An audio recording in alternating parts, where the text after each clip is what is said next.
Hi there, thanks for watching. I'm Sarah, and this is one of my Ask Me Anything answers.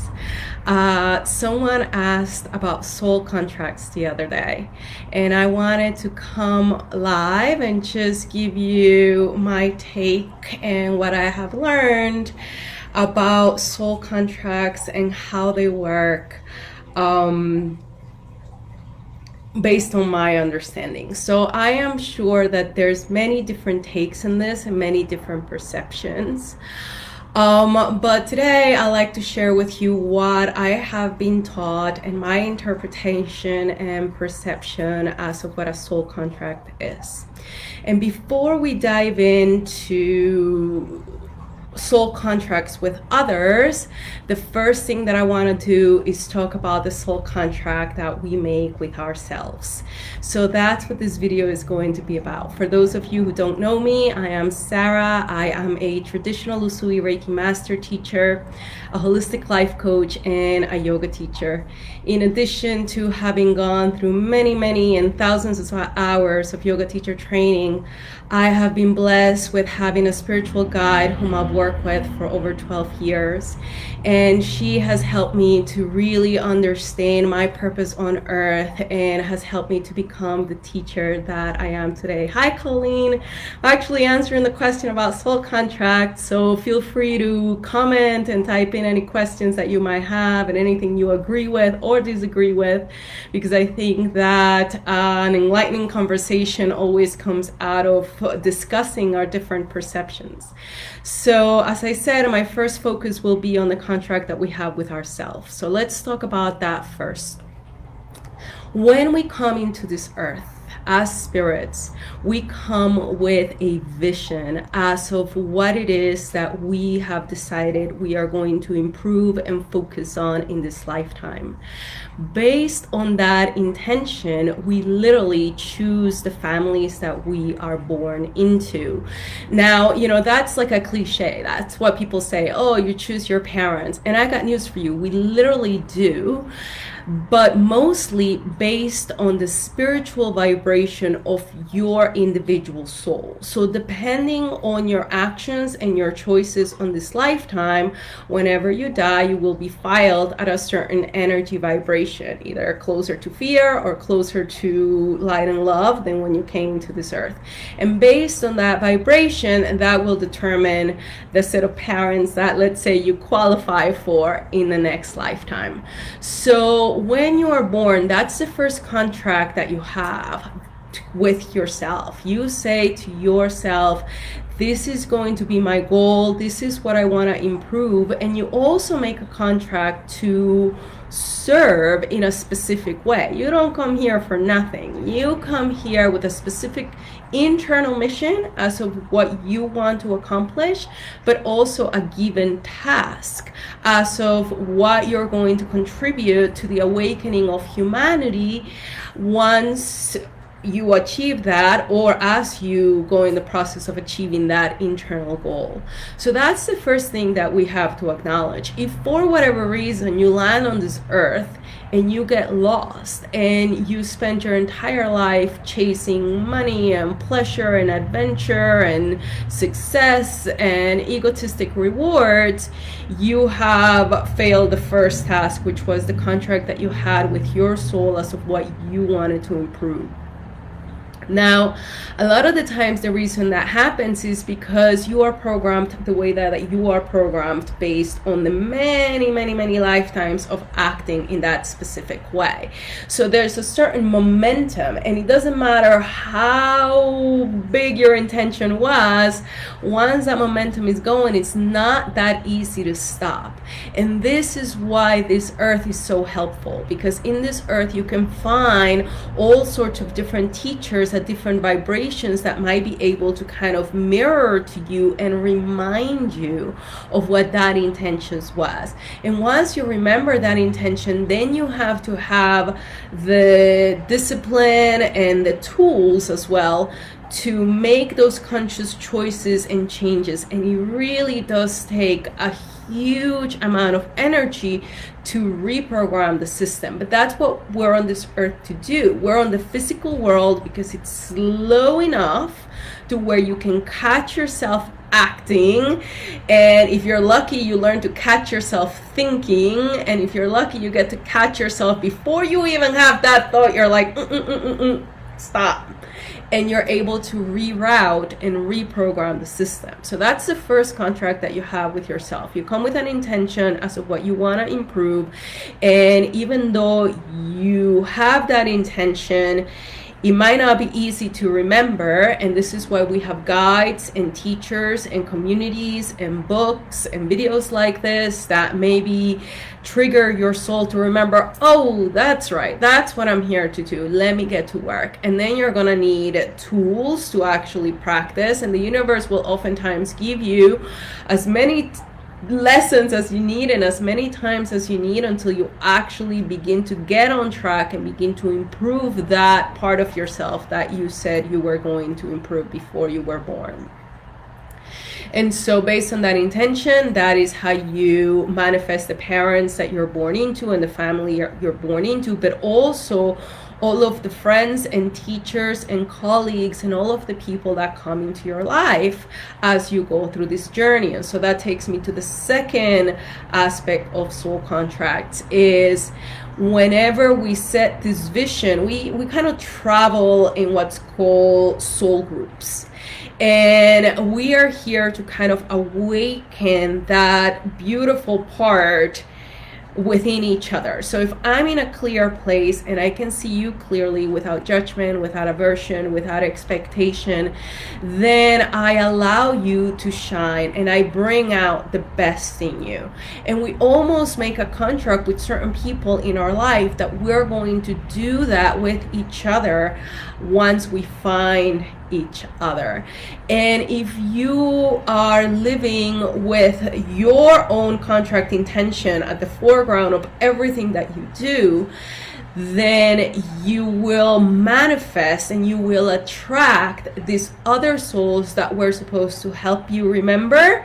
And you will then have also the duty, the obligation to then act as a clear mirror to help them remember. And oftentimes when you find each other at first, you might have a slight, like, let's say, unfinished business feeling, a slight, like, lack of trust or something that maybe doesn't quite feel right, and you don't know what it is. So you know that you have work to do together, but before you can even start that work, you're actually going to have to wipe the slate clean and see what residual issues from previous lifetimes and previous encounters you might have that need to be worked out before you can then be a true clear mirror and bring out the best in each other, like I was just describing.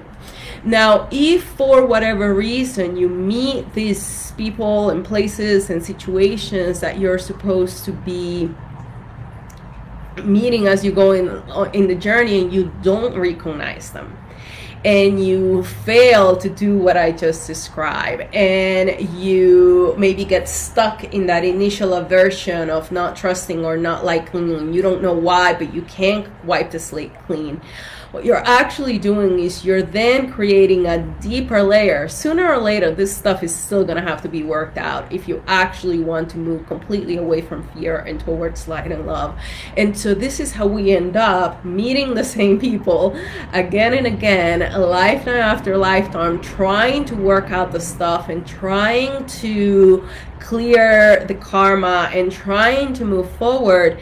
And maybe you can't, because each time you meet, you fail to awaken, you fail to help each other, and instead you create more negative stuff that then you have to come back and work out again. And so this is why it's so important to live a conscious life. This is why your spiritual practice is the most precious thing on earth, because it gives you that clarity when you meet someone, when you encounter a situation. Can you look at it from your original vision as of what your goal was to improve individually and with those people that you have run into? This is why having a teacher that can kind of act as a mirror and continuously bring up these layers of confusion and inner conflict, because a lot of the times all of this is ancestral. So you're born into this ancestral lineage, and literally your perceptions and your expectations and your vision is clouded by all of this stuff from the collective consciousness and also from your ancestral consciousness. So having a teacher that is outside of that bubble and can kind of show you the dysfunction, even though to you might seem perfectly normal, this is all you know, is super, super important. So a practice that brings you clarity, a teacher that can be a clear mirror for you, and maybe you have a contract with that teacher from a previous lifetime that you said, at some point in this lifetime when we meet, I'm going to need you and I'm going to ask you to help me with X, Y, and Z. And then it's up to both. It's up to the teacher to be ready, willing, and able to serve and help, but it's also up to the student to walk through that door and actually step into that student's shoes and open mind and say, okay, I expected you to be here to teach me this part. I'm ready to learn. And a lot of the times I feel that's one of the most difficult steps that students have to take when they step to work with me. Sometimes it's because I'm the real deal. I'm not going to sugarcoat anything. I'm going to show you everything that I see, and I'm going to burst your bubble in the most loving and kind way. But I'm still going to burst your bubble, and you can kind of sense that. And, you know, there might be a little hesitation of like, I don't know, I'm kind of safe in my bubble, and I know we made this contract and you were going to help me, but now I'm on this earth, and you know, the fearful human world has taught me not to trust, and they have difficulty stepping into that, you know, student space and stepping forward. A lot of the times, another thing that's coming to me to share with you is, let's say you have a partner that you have agreed that when you get to this lifetime, you're going to get together again, and this time you're going to work things out, and you're going to, you know, help each other grow, and, you know, he's going to help you to get to a certain place, and you're going to help him to get to a certain place, and you're going to work together.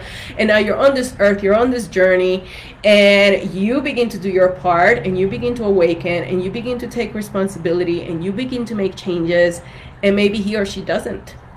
And now you're trying to fulfill your part of the contract, and you're doing everything that you can, and for whatever reason, maybe when they came into this earth, they got more caught up in the fear than they expected to, and now they're stuck there and they literally can't move, and you're unable to fulfill that contract because for whatever reason they simply cannot take the next step.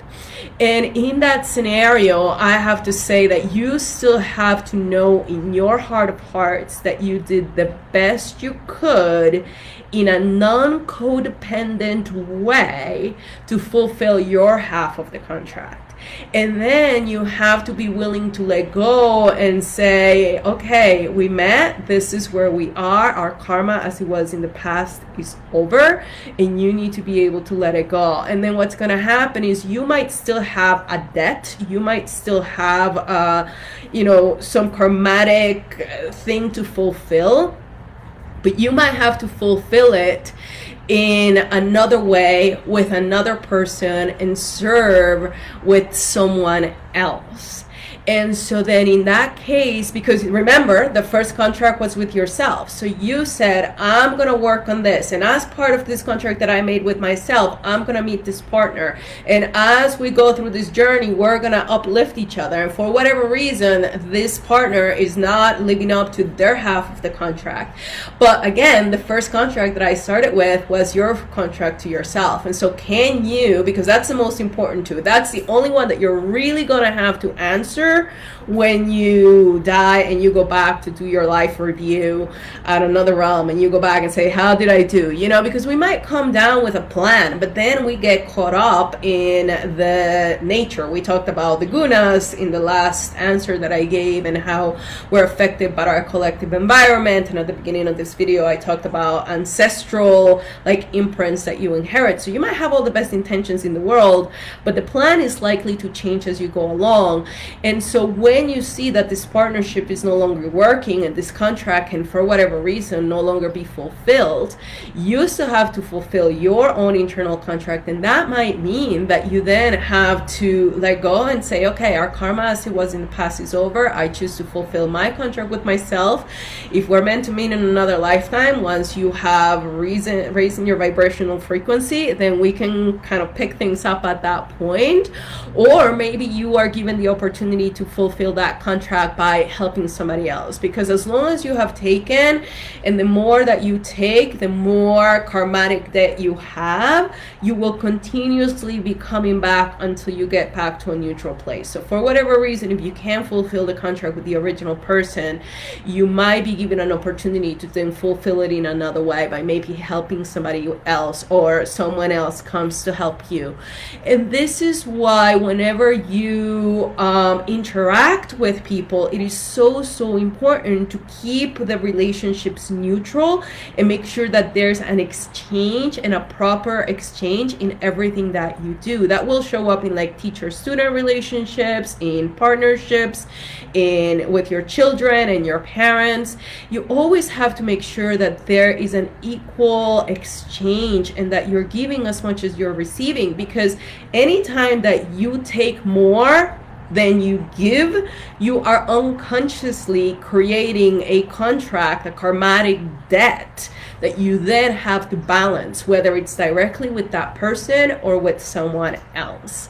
And so that's why keeping all of your relationships in a neutral place of not using and manipulating and depending is so incredibly important, because it's what literally gives you true freedom. If you're not doing that, then you'll continuously get stuck in the same patterns of karmatic debt and having to sort things out. So that is my, let's see, 16-minute short answer on soul contracts, and a little bit of how karma works and how ancestral karma works.